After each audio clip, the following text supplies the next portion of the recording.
Now, going over to the business blunder of the day, you have Coca-Cola recalling around 2,000 cases of Diet Coke. Now, this comes to us thanks to Fox Business, which, the most surprising story of the day, perhaps, is Fox is still in business. I was shocked. I had to do a double check, maybe look at the internets for some fact checking. And yeah, they actually do have about 18 people who they still tune into the shows, and they apparently still have an audience. I mean, perhaps they're mostly inebriated by drinking Bud Light, but nevertheless, they do have an audience still. Now, this comes to us thanks to Ellison Murphy. They noted that, quote, potentially foreign material prompts a recall of nearly 2,000 cases of Coca-Cola products. Coca-Cola said that no impacted product remains on the market, which includes Diet Coke, Sprite, and Fanta, interestingly enough.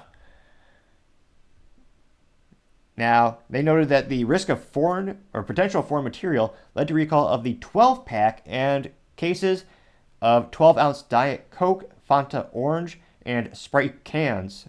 An enforcement report published by the Food and Drug Administration said, it looks like the Alabama-based United Packers LLC recalled the soft drinks November 6th, according to reports. And they noted that of the 2,000 recalled cases, 1,557 of them were Sprite, according to the FDA, while Diet Coke accounted for 417 of the affected cases, while 14 were contaminated Fanta Orange.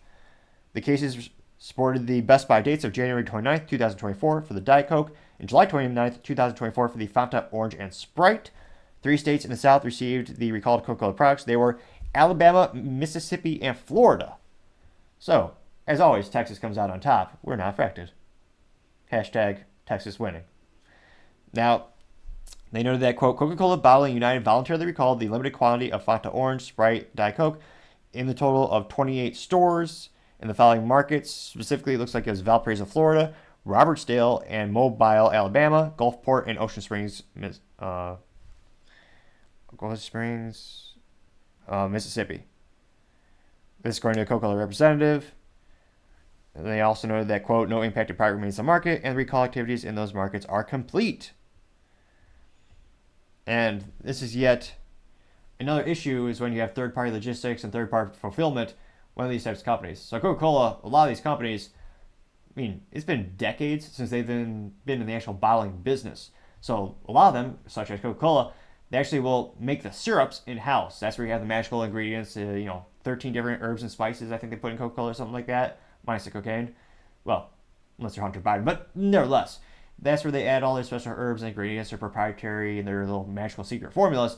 Then they take that syrup and they ship it to these bottling plants. Now, these bottling plants will, of course, they'll add the additional things like the carbonated water, and they'll actually, depending on the capacity of the business, they'll either manufacture the bottles, or they'll have the blank bottles. So if it's a plastic one, fascinatingly enough, it comes usually is the size of your index finger, and it's almost a bottle of blank. They'll expand the bottle in a mold, turn a traditional Coca-Cola bottle, fill it up with the syrup, high fructose corn syrup, slap a label on, and ship it to your local food market or sports bar or sports balls arena.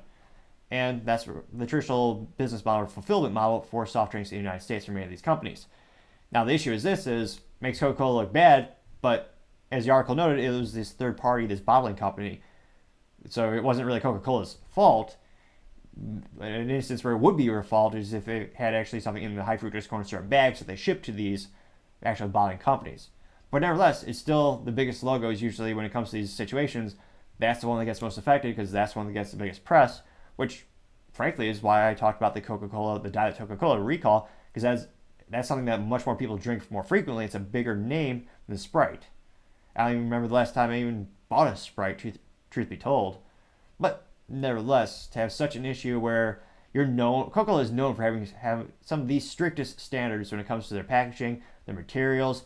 Very similar to the U.S. government mint, it's very rare to actually buy a flaw where you have a coin that is misstruck. Those are worth thousands of dollars because they have such high quality standards that they try to make sure those never leave the factory. Very similar to Coca-Cola. So to have an issue where you have such a premium brand, you put so much effort into having all your stuff being perfect, to have a big default and one that actually is potentially dangerous because of the contaminants, that certainly is the business blunder of the day.